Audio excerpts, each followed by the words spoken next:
Hello students, आज हम बात करने वाले हैं द कॉलीफॉर्म ग्रुप के बारे में। कॉलीफॉर्म ग्रुप एक्चुअल में क्या है? कॉलीफॉर्म ग्रुप अगर हम बात करें तो इस पूरे ग्रुप में बैक्टीरिया को हम इंक्लूड करते हैं। वो बैक्टीरिया एरोबिक हैं और फैकल्टेटिवली एनारोबिक भी हैं। तो जो एरोबिक ऑर्गेनिज्म हैं, ये एरोबिक ऑर्गेनिज्म ऑक्सीजन की प्रेजेंस में रेस्पायर करते हैं, और जो फैकल्टेटिव एनारोब्स हैं ये एनारोबिक कंडीशंस में भी फर्मेंटेशन ऑफ वेरियस कार्बोहाइड्रेट कर सकते हैं। जबकि इस पूरे कॉलीफॉर्म ग्रुप में most of bacteria gram negative हैं, नॉन स्पोरिलेटिंग बेसिलाए हैं जिनको हम रॉड शेप बैक्टीरिया भी बोलते हैं, produced acid and gas from fermentation of lactose, जो बड़ा इंपॉर्टेंट कैरेक्टर है इनमें। और अगर इस पूरी फैमिली की बात करें तो इस पूरी फैमिली जो कॉलीफॉर्म को बिलोंग करती है, दैट इज एंटेरोबैक्टीरियेसी। इस फैमिली के कुछ स्पेशल कैरेक्टरिस्टिक्स हैं। ये जो फैमिली के मेंबर्स हैं जनरली ये एनिमल्स और प्लांट्स पर तो अगर करते ही हैं, ये सॉइल और वाटर में भी सरवाइव करते हैं इस पूरी फैमिली के मेंबर्स। तो इस पूरी फैमिली के कुछ फीचर्स की अगर हम बात करें तो इनमें जो सेल डायमीटर है वो बहुत शॉर्ट है, जैसे कि 0.3 to 1.5 माइक्रोमीटर। और शेल शेप के बारे में तो अभी हमने बात किया, ये रॉड शेप होते हैं, इनमें मोटिलिटी भी प्रेजेंट होती है। अपने लेटरल फ्लैजिला की मदद से ये मोटाइल होते हैं और ये ऑक्सीडेज नेगेटिव टेस्ट परफॉर्म करते हैं, और इनके लिए सोडियम रिक्वायर्ड नहीं होता है इनकी ग्रोथ को स्टिमुलेट करने के लिए। जबकि इनकी सेल की सरफेस के ऊपर कुछ एंटीजेंस होते हैं जिनको हम एंटेरोबैक्टीरियल कॉमन एंटीजेंस भी बोलते हैं। देन अगर हम इन बैक्टीरिया के बारे में बात करें तो इनके कुछ जो जेनरा है, जो लार्ज नंबर ऑफ जेनरा है, ये बायोकेमिकल और जेनेटिकली रिलेट भी करते हैं एक दूसरे से। तो अगर हम बात करें जो एंटेरोबैक्टीरियेसी के जो पूरे के पूरे क्लासिकल स्पीसीज जो इसमें हैं वो एस्चेरिचिया कोली है, एंटेरोबैक्टर एरोजेंस हैं, और इनके आपस में दूसरे अपने जेनरा के साथ में जो रिलेशनशिप है अपने ग्रुप में, एंटेरिक ग्रुप में, वो हैं जैसे कि Salmonella, Shigella, Klebsiella, Proteus, then Serratia और Yersinia, Erwinia, which are also gram negative non sporulating bacilli ही हैं इस पूरे के पूरे फैमिली के मेंबर्स। अगर हम इसमें बात करें तो मेजर स्पीसीज जो इसकी है इकोली, ये इकोली जो है वो lower portion of the intestine में, ह्यूमन में और कुछ वार्म ब्लडेड एनिमल्स में ये प्रेजेंट होते हैं। जबकि कुछ स्ट्रेन जो इकोली के हैं ये गैस्ट्रोएंटेराइटिस भी कॉज करते हैं और कुछ यूरिनरी ट्रैक्ट इन्फेक्शन भी कॉज करते हैं। और जबकि एंटेरोबैक्टर एरोजेंस के बारे में बात करें तो ये मोस्ट फ्रिक्वेंटली फाउंड होते हैं ग्रेन्स और प्लांट्स में, बट मोस्टली अकर होते हैं जो हैं, but may be occur in animal faeces, जो कि नेसेसरी अगर हम बात करें तो इनके लिए हम कुछ नेसेसरी टेस्ट हम परफॉर्म करते हैं इनके डिफरेंशिएशन के लिए इन दोनों ही मेजर स्पीसीज के बारे में। जो कि कॉलीफॉर्म की मेजर स्पीसीज हैं वो हैं इकोली और एंटेरोबैक्टर एरोजेंस। तो अगर हम इन स्पीसीज के कुछ कैरेक्टरिस्टिक फीचर्स की बात करें, जैसे फॉर एग्जांपल कॉलीफॉर्म ग्रुप में जो है, पूरे के पूरे कॉलीफॉर्म ग्रुप में जो इकोली है ये कॉन्स्टेंटली प्रेजेंट तो होते हैं ह्यूमन लार्ज इंटेस्टाइन में, मतलब इंटेस्टाइन में लार्ज नंबर्स में, और इनका नंबर जो है इंटेस्टाइन में वो बिलियंस में अवेलेबल है।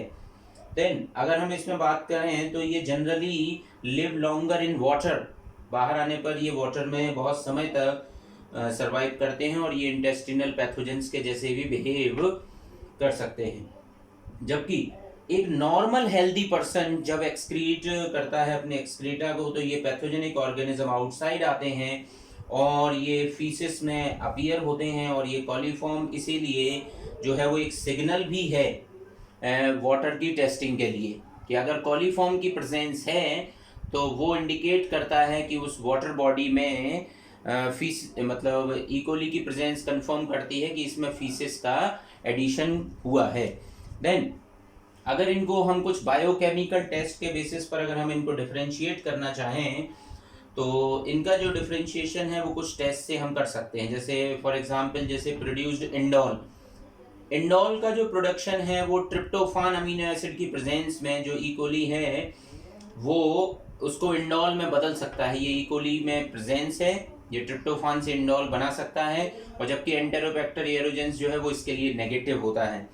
और अगर हम दूसरे कैरेक्टरिस्टिक्स की बात करें कि अगर एसिडिटी प्रोड्यूस्ड होती है स्पेशल ग्लूकोज ब्रॉथ मीडियम पर, और जो कि एक पीएच इंडिकेटर डाई की मदद से होती है, उस डाई का नाम है मिथाइल रेड, इसलिए हम इसको एमआर टेस्ट भी बोलते हैं।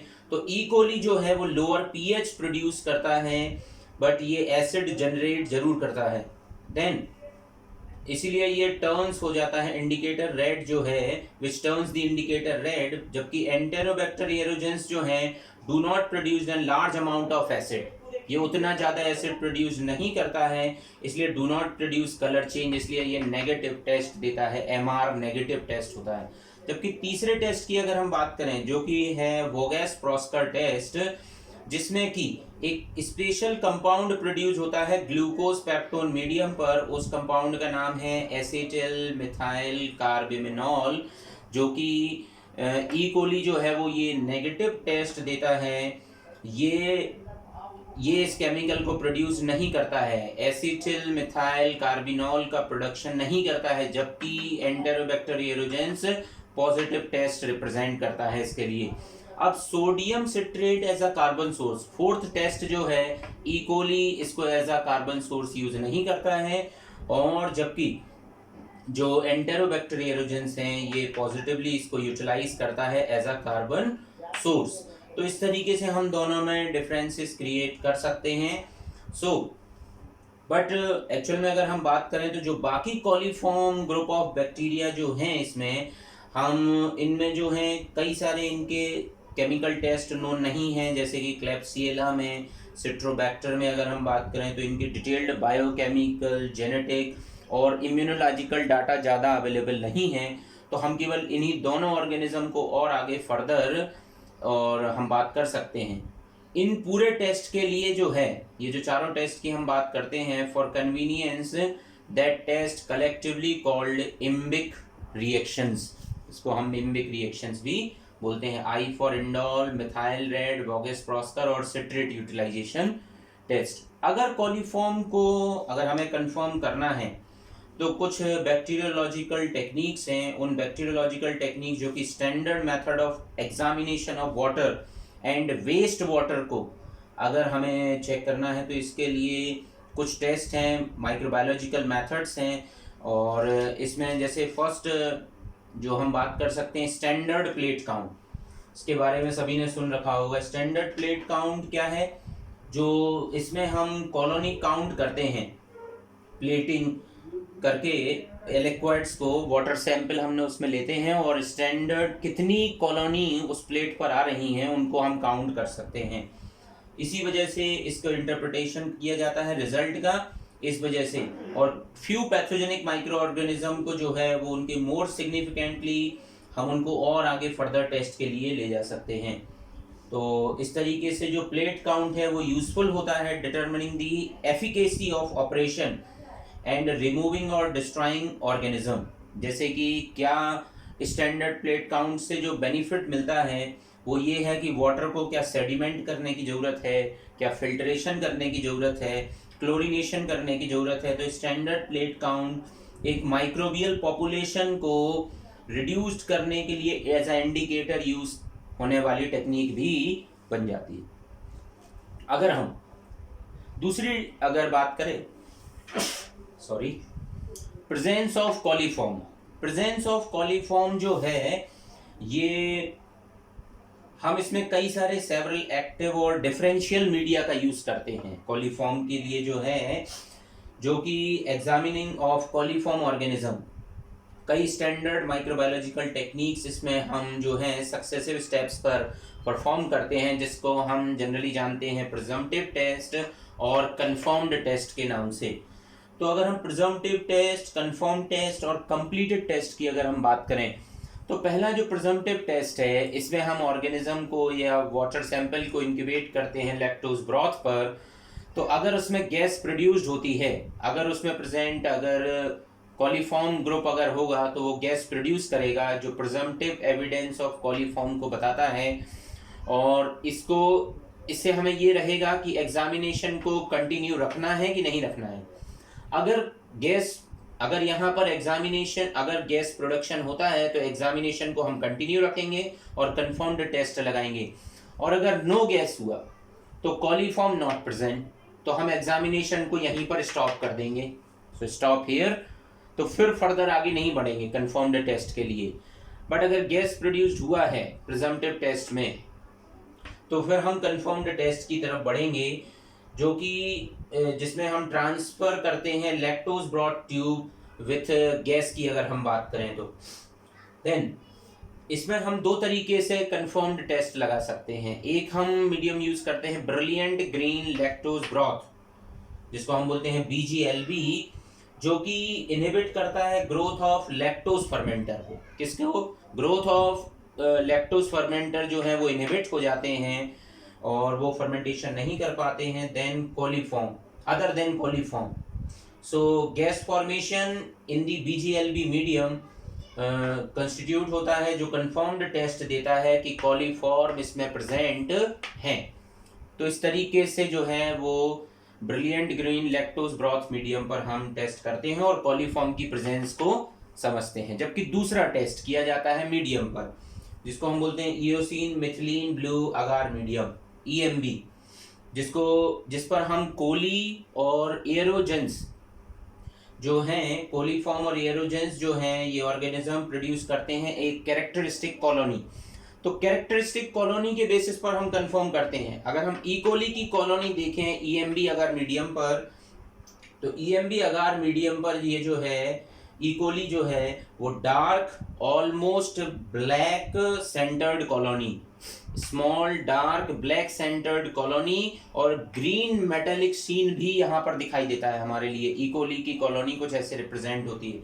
जबकि अगर हम EMB अगार पर एंटेरोबैक्टर की कॉलोनी को अगर हम देखें तो ये कॉलोनी ई कोली की कॉलोनी से लार्ज होगी, पिंकिश म्यूकॉइड कॉलोनीज होगी, डार्क सेंटर्ड होगी, but rarely show metallic sheen, जो कि टिपिकल कॉलोनी जिसे हम कंफर्म करते हैं। और यहाँ पर भी हम कॉलीफॉर्म की प्रेजेंस को कंफर्म कर लेते हैं।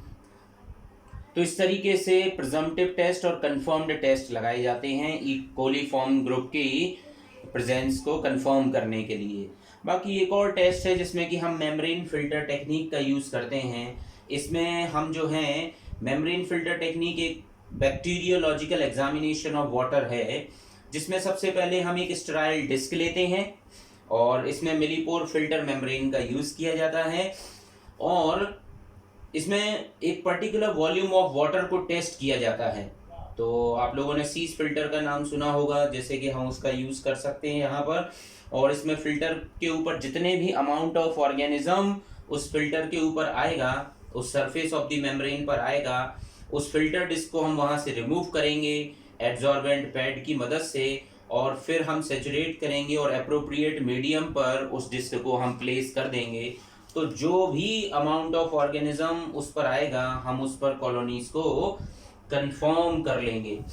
सो देन अगर हम इसमें बात करें, मान लीजिए हमारे लिए 10 कॉलोनीज ऑब्टेन होती हैं ईच सैंपल में, तो हम उनको लॉरेल ट्रिप्टोज ब्रॉथ मीडियम पर ट्रांसफ़र करते हैं 24 आवर के लिए एट 35 डिग्रीज पर। और अगर उनमें गैस प्रोडक्शन होता है या गैस नेगेटिव होता है, तो गैस पॉजिटिव जो होंगे अगर, तो हम उनको फिर से वही brilliant green lactose broth medium पर ग्रोथ करेंगे लेस। अगर गैस प्रोड्यूस्ड होगी तो वेरीफाइड कॉलीफॉर्म कॉलोनी, अगर गैस नहीं प्रोड्यूस्ड होगी तो ये नेगेटिव टेस्ट को कंफर्म करेगा। तो यही टेस्ट हम दोबारा आगे भी इसी से परफॉर्म कर सकते हैं। तो इस तरीके से हम कॉलीफॉर्म बैक्टीरिया के बारे में बात करते हैं।